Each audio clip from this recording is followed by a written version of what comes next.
făcută de HCM Constanța. Ce s-a întâmplat?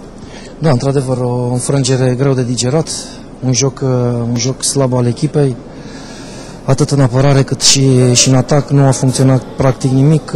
Astăzi nici cei doi portari care ne-au obișnuit cu jocuri foarte bune nu au avut o zi inspirată și se vede că aportul lor este decisiv în jocul echipei și în victoriile echipei.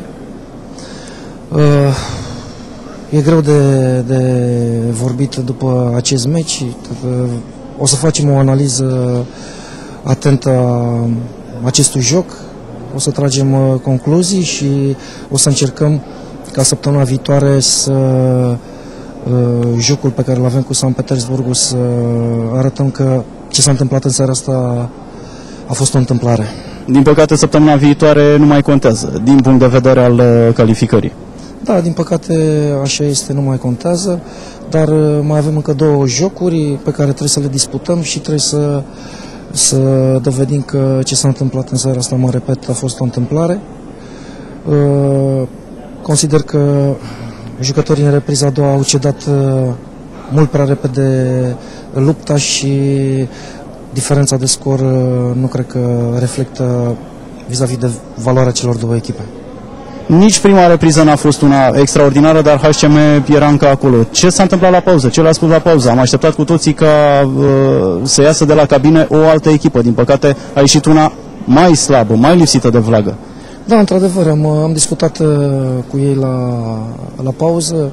Am încercat să corectăm lucrurile care nu ne-au ieșit în prima repriză și aici mă refer la situațiile de faza a doua care le-am avut în prima repriză și nu le-am fructificat. Astăzi am întâlnit un portar foarte bun în poarta celor de la Vizla, dar primele minute ale reprizei a doua au fost fără gol și echipa și-a pierdut încrederea în forțe proprii și a urmat ce a urmat.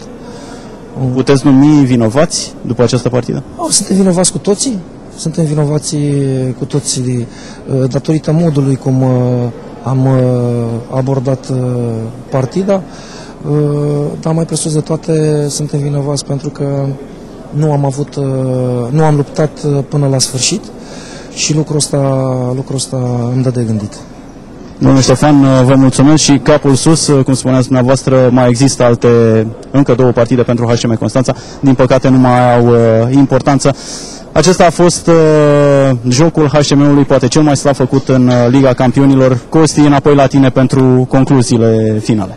Mulțumesc, Severin, ați auzit pe Laurențiu Toma și Constantin Ștefan, capitanul echipei. Toma spunea, asta este viața, o luăm de la capăt. Da, din păcate așa se întâmplă la noi, asta este viața, noi o luăm de la capăt.